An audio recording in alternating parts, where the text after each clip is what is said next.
Hey kids, welcome to Unit 7, Lesson 5, Overriding Methods, Exercise number 6. For this one, we're going to go ahead and do photo filters, something I definitely need to use when I take a picture. Let's jump in and see what we have to code, kids. A photo editing app wants to implement a system that applies a filter based on the user's preference. We're going to write the apply filter method in the photo class to apply a filter to the photo. Then the method should call the private method apply default filter to apply the default filter.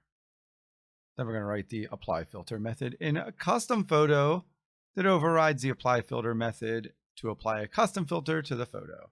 The method should call the private method apply custom filter to apply the custom filter. Well, then we're going to call this in the theater class. This is a pretty easy one, kids. It is a little easier than the last lesson. Let's go ahead and write it. Over here, we have to write the apply filter method. All we really have to do is call this private method apply default filter, which is this one right here. And if you could see, it's getting a gray value by adding up all the pixels, dividing it by 3, and then setting all the red, green, and blue to that new color. So this is just a gray filter. And all we want to do to this, since this is a void, we don't need a return. We just need to call the apply default filter. Well, that's it. Check our spelling here. And there we go. That's all we had to do is call that method here. We're going to override this same method over in custom photo. Let's go over there.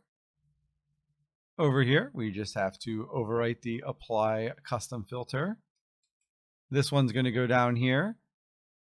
It looks like it is getting the red, green, and blue. And then we're taking 255 minus that current color.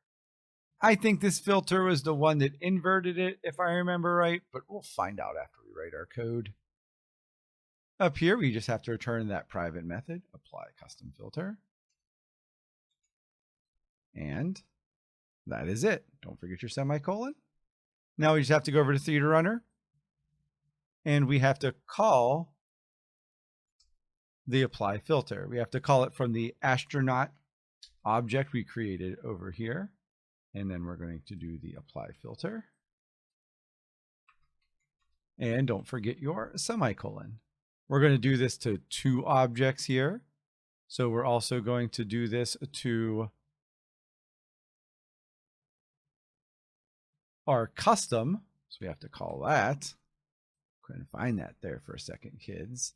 And we are going to call the apply filter method again. This one's going to call that custom one. So we should get 2 different images.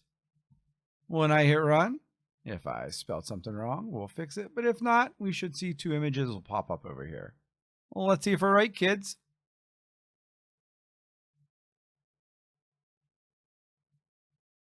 Grayscale and the inverted. Well, that's it. That's how we override methods. Definitely probably something we're going to see on the FRQ and definitely see a lot of on the multiple choice. Hopefully this video helped you understand overriding methods a little better. As always, kids, if you have any questions, come see me. Otherwise, I'll see you on the next video. See you later, kids. Bye. Bye. Bye.